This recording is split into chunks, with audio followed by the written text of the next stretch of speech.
ये बताएं। आज का प्रेस वार्ता हमारे चुनावी मुद्दों के नज़र रखने के लिए और साथ ही साथ बराड़ा विधानसभा में जो प्रचार कर रहे हैं हम लोग आशा देवी जी का, उसके लिए आप लोग को सूचित करने के लिए कि हमने क्या क्या नई चीज़ें अपनाई हैं, क्या क्या नई चीज़ें सोची है बराड़ा विधानसभा के बारे में।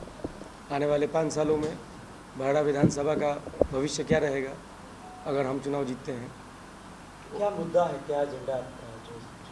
मेरा मुद्दा सबसे पहले तो ये है कि हमारे बराड़ा विधानसभा में जो सामाजिक स्थिति है, जो हर जातियों और धर्मों की स्थिति है, उनको एकजुट करना और साथ ही साथ विकास की धारा को बराड़ा विधानसभा में फिर से बहला। हमारा ये चुनावी एजेंडा है। आने वाले अगले 5 सालों में हम इस चुनावी एजेंडे को पूरा करके दिखाएंगे और साथ ही साथ बराड़ा विधानसभा की जो गति विकास की रुक गई है, माइनस में चली गई है, उसको हमें सबसे ऊंचे स्तर पर ले जाना है। और मैं ये वादा करता हूँ कि बराड़ा विधानसभा आने वाले 5 सालों में पूरे बिहार का सबसे विकसित क्षेत्र बनेगा।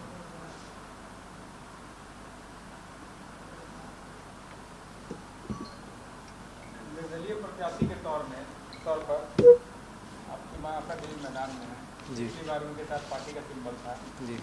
इस बार क्या उनका भरोसा, उनका जो लोगों का भरोसा है उनके साथ है, या फिर आप लोगों ने इस तरह से मान लिया है कि नहीं वहाँ पे लड़ाई राघवेंद्र का नाम आता है या एनडीए का नाम आता है?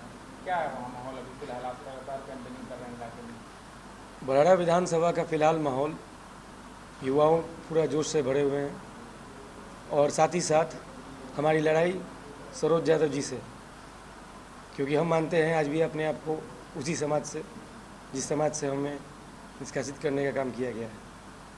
साथ ही साथ बराड़ा विधानसभा में जो दोनों उम्मीदवार हमारे हैं वो विकास के मामले में बुरी तरह फेल हैं। बराड़ा विधानसभा की दुर्गति हो गई है। स्वास्थ्य केंद्र से लेकर स्कूल, एक डिग्री कॉलेज नहीं है बराड़ा विधानसभा में। तो बात अब मुद्दों पे होगी, बात अब विकास पे होगी। और निर्दलीय होने का मतलब सबसे बड़ा सिंबल हमारे पास जनता का है।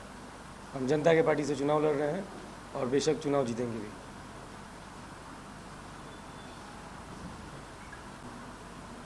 तो ऐसे इसमें 3 बड़े वादे जो आप हमारे माध्यम से लोगों तक पहुंचाना पड़ी, आपने कॉम्प्लेक्स छपवाया है, इलाके में प्रचार प्रसार हो रहा है, कोई ऐसे 3 मुद्दे जो आपका एजेंडा में से जो 3 ऐसा एजेंडा हो मीडिया के माध्यम से लोगों तक पहुँचा रहे हैं? मुख्य हमारा सबसे पहला टारगेट है कि बराड़ा विधानसभा में बड़े उद्योग का गठन करके इंडस्ट्री की स्थापना कर 10 से 12 हज़ार रोजगार 5 सालों के अंदर पैदा करना, ताकि हमारे बराड़ा विधानसभा में जो लोग दिल्ली, बॉम्बे और पटना जाके काम करते हैं उनको अपने गांव में रहकर नौकरी प्रदान हो। दूसरा, हमारे स्वास्थ्य केंद्र और स्कूल की स्थिति जर्जर हो चुकी है।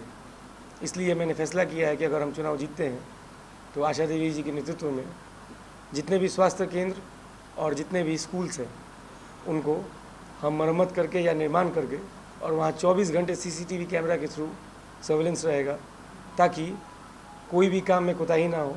बच्चे अगर पढ़ रहे हैं तो क्या उन्हें पढ़ाया जा रहा है, किस स्तर पे उन्हें पढ़ाया जा रहा है, इन सब की जांच होगी, ताकि गांव में हमारे स्वास्थ्य केंद्र और स्कूल की स्थिति सुधर जाए। बराड़ा विधानसभा क्षेत्र में जातीय समीकरण के राजनीति बहुत ज़्यादा होता है जी। क्या लगता है सभी समुदाय के लोग जी, निर्दलीय चुनाव लड़ रहे हैं हमें, और सभी जाति सभी धर्मों का सम्मान करते हैं और हमें उम्मीद है कि विकास के लिए सभी जाति और धर्म उठकर हमें सहयोग करेंगे और सहयोग मिल भी रहा है हमें। साथ ही साथ बराड़ा में बाढ़ की समस्या बहुत पहले से रही है। हर साल बाढ़ आता है और बराड़ा विधानसभा को ध्वस्त करके चला जाता है। कितने भी बिहार सरकार से फंड्स आए, लेकिन पूर्ति नहीं हो पाती है उस नुकसान की। इसलिए मैंने फैसला किया है कि अगर चुनाव आशा देवी जी जीतती हैं तो हम जो युवा संगठन है वो हमारे माननीय प्रधानमंत्री जी श्री नरेंद्र मोदी जी के पास इस मुद्दे को ले जाएंगे और उनसे रिक्वेस्ट करेंगे कि बाढ़ की समस्या का परमानेंट इलाज बराड़ा विधानसभा में कर दिया जाए।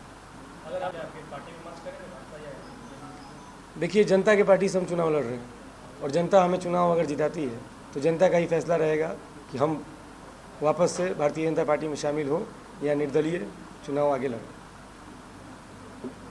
आप निर्दलीय चुनाव लड़ रहे हैं, आपकी मां लड़ रही है और आप प्रचार प्रसार भी कर रहे हैं।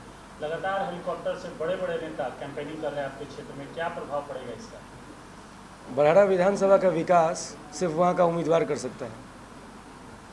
तो बरहाड़ा विधानसभा ने इस बार फैसला किया है कि वो फोकस अपने उम्मीदवार पर करेंगे, किसी पार्टी के झंडे पर नहीं। क्योंकि जब पेट में भूख लगता है तो कोई पार्टी या पार्टी का झंडा उस भूख को नहीं मिटाता है। ये बात बरहाड़ा विधानसभा के युवा अच्छे से समझ रहे हैं और इसी विचार को लेकर हम आगे बढ़ रहे हैं। एक तरफ सरोज यादव वर्तमान विधायक हैं, दूसरी तरफ 20 साल विधायक रह चुके एनडीए से राघवेंद्र प्रताप सिंह। जनता उन दोनों बड़े कैंडिडेटों को और बड़े पार्टी के कैंडिडेटों को छोड़कर कोई निकलिए आशा देवी को क्यों? क्योंकि जनता के पास जो तीनों कैंडिडेट उम्मीदवार हैं, उन तीनों उम्मीदवार का चरित्र, व्यवहार, नियत और निष्ठा और मेहनत देखा हुआ है जनता का। जनता ये बात जानती है कि आदरणीय श्री राघवेंद्र प्रताप जी के 25 साल पर आशा देवी के 5 साल भारी है। साथ ही साथ सरोज यादव जी ने जो काम किया है पिछले 5 वर्षों में, वो सिर्फ एक जाति को दूसरे जाति से लड़ाने का काम किया है। विकास के मामले में वो ठप है। और साथ ही साथ आशा देवी का जो व्यवहार है, आशा देवी एकमात्र नेता है तीनों उम्मीदवारों में से जो हर एक घर तक पहुंची है, हर एक घर के दुख सुख में रही है, जाति और धर्म को अलग हटाकर इंसानियत को अपने फोकस की है। तो इसलिए बरहाड़ा विधानसभा में आशा देवी जी सबसे आगे चल रही हैं। और अगर माता का त्यौहार है, मैं बार बार यही कह रहा हूँ कि माता का त्यौहार है और इस बार बरहाड़ा विधानसभा ने ठान लिया है कि माता को जिताना है।